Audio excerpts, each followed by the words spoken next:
AHN news, खबर दुनिया भर से। दामाद ने सास को गोली मार दी। तेलंगाना के हनुमाकुंडा में वाक़या। दामाद ने गोली मारकर अपनी सास को कत्ल कर दिया। ये वाक़या रियासत तेलंगाना के ज़िले हनुमाकुंडा में पेश आया।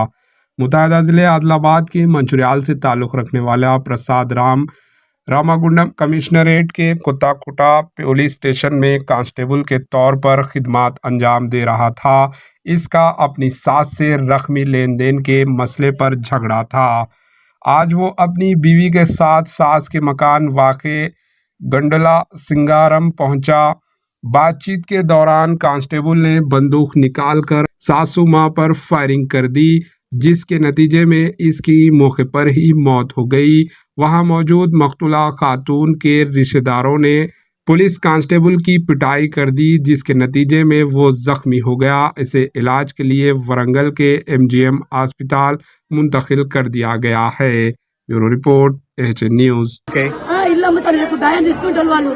నా లక్ష్యం నా తల్లిని చంపిండు. నా లక్ష్యం నా బిడ్డను చంపాలని చూసి నా బిడ్డను నన్ను ఆడడానికి వచ్చింది. అలాగని నా తల్లిని బలి చేసుకున్నట్టు అలాంటి నన్ను చంపిన అయిపో పైసల కోసానికి. తను ఏ పోలీస్ స్టేషన్ లో పనిచేస్తాడమ్మా? మన కోటపల్లి మండలంలో.